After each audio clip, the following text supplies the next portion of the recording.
Hi, I'm Monica McCarthy, and welcome to MVP Spotlight on New York City, where we have some exciting destinations here for you today.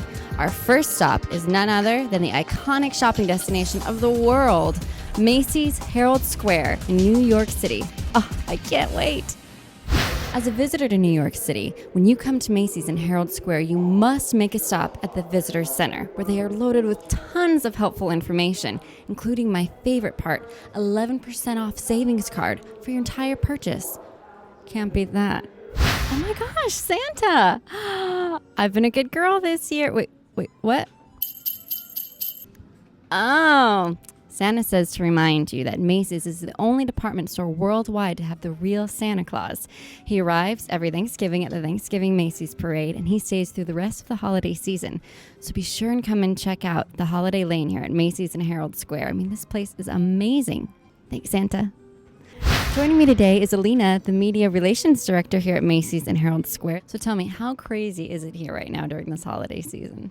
Wow, Macys Herald Square sees about 20 million people every year, and they come to us because they know we are the world's largest store. We've got 11 selling floors, and we've got the one and only Santa. So this is definitely a destination. When you think of New York, you think of Macys Herald Square. It's a national retail institution and a global destination.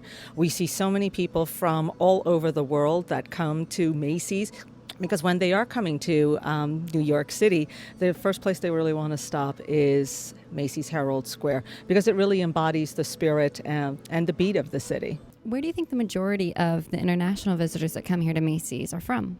We have predominantly a lot of Irish visitors from the UK.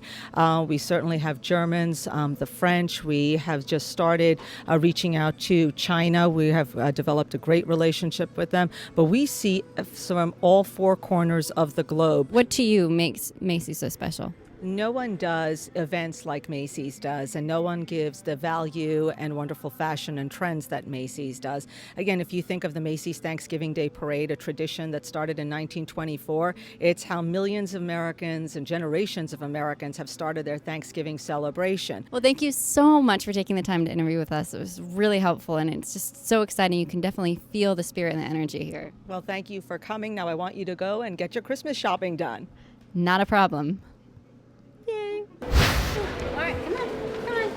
Whew. Well, we've had a great time shopping here at Macys, and we even got a bite to eat and refreshed ourselves down at the cellar. So thank you so much, everyone here at Macys at Herald Square, for all your help. We've had such a great time, and I can't wait to go on to our next destination. Come on.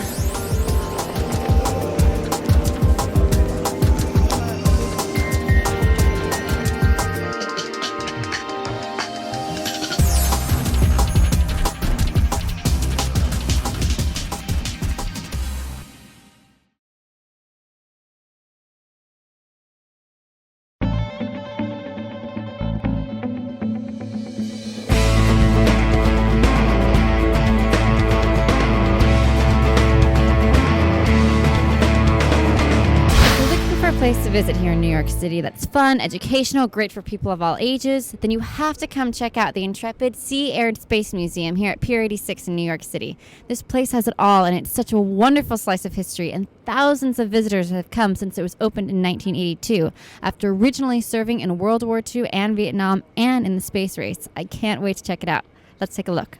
All right, joining me now is Jessica. She's our curator of history here at the Intrepid. Jessica, thank you so much for being with us. Oh, my pleasure. All right, so tell me a little bit about the U.S. Intrepid. I know that there's so many aspects involved to it. Well, you're right. The Intrepid is an aircraft carrier. It was built during World War II, and it served for 30 years in the U.S. Navy before it was decommissioned, and it became a museum in 1982. And we just redid all of our exhibits inside the hangar deck of the ship, which is where we're standing right now. And we did entirely new design, new architecture, and all new exhibits that really tell the story of the Intrepid from, its birth in 1943 up until its time as a museum. Can you tell us a little bit about how you get a hold of these artifacts? Is it donated from vets? Was it already part of the ship? What's a little background on that? It's a combination of things. There are a number of objects in the collection that were just part of the ship when the ship was decommissioned, pieces of equipment, chairs, other sorts of things. And we do also get donations from people who served on the ship. And now that we have this whole new exhibit here, we're starting to see even more donations come in because guys are excited to see the artifacts we have and they want their items to be part of our collection too. So we're very grateful for that. About how many of the visitors here would you say are actual veterans or have served in the military or currently are part of the military? You know, it's quite a range. I mean, we do get a number of people here who are vets, either on the Intrepid or other ships, but we also get people of all ages, tourists locally, internationally. It seems that there's a lot of appeal for everybody to come check out the history we have here. So can you tell us a little about this room? I see some giant chains around. Yeah, we're standing in the forecastle, which is a shortening of the word forecastle. It's the forwardmost part of the ship, and where we are right now is the anchor chain room. This is a brand new space that we've opened to the public for the first time. This used to be unrestored, so we've worked to fix it up and give visitors a chance to take a look at the Intrepid's massive anchor chains. Basically, everything that you're seeing in this space is new. We redid the entire hangar deck, and one of the new things that we added is this long case here that runs the whole length of the exhibit. We call it the spine, and that really acts as a timeline of the history of the Intrepid. So it starts in 1943 and continues all the way to the end with various artifacts, photos. We also have some interactive exhibits embedded within the spine here that visitors can learn more about the history of the ship. Visitors can learn about different parts of the ship that they can see in photographs and other things. So this is really the way that we have reorganized this entire space to give visitors a clear idea of what happened on our ship. The Intrepid has one of the best jet-age Cold War aircraft collections in the country.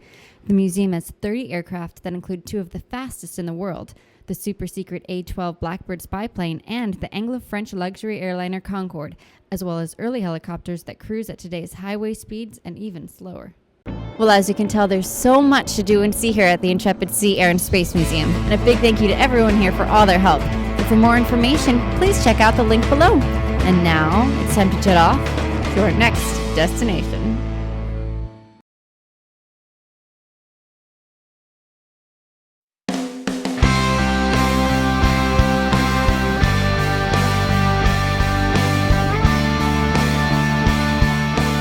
Had a delicious lunch at Heartland Brewery. I highly recommend the macaroni and cheese and their homemade root beer. Yum.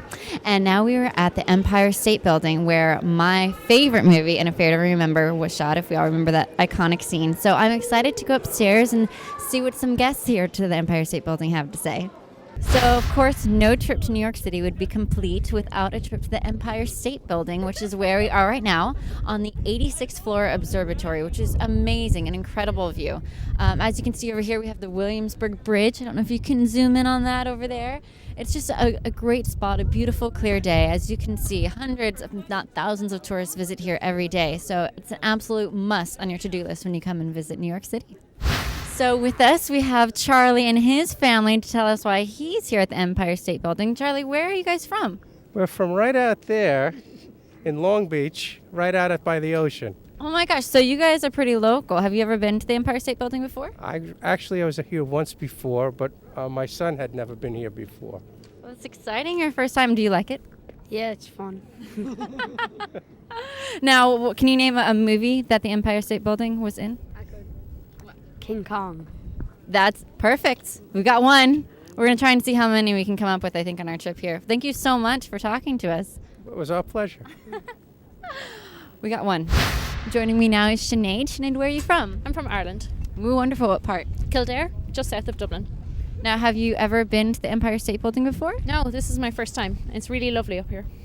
Can you think of a movie that maybe had the Empire State Building in it? One of my favorites, Sleepless in Seattle. Oh, that's such a good one. I wonder how many people actually get proposed to up here. What do you think? Ooh, I don't know. Would you like that to happen to you? Maybe. From the time construction began on March 17th, 1930, the building's steel frame rose at an average rate of 4.5 floors per second. One of the things that I find amazing is when you come to visit the Empire State Building, the elevators go so fast that you go from the second floor to the 80th floor in about 55 seconds. Well, that's it for this episode of Spotlight on New York City. I'm Monica McCarthy, and thank you so much for joining us. I had an absolute blast today, and a big thank you to all of our venues that we saw today. Everything was so much fun, and I encourage you to check us out on www.nvpny.net or friend us on Facebook and myspace.com. I'm off to go shopping again. Bye!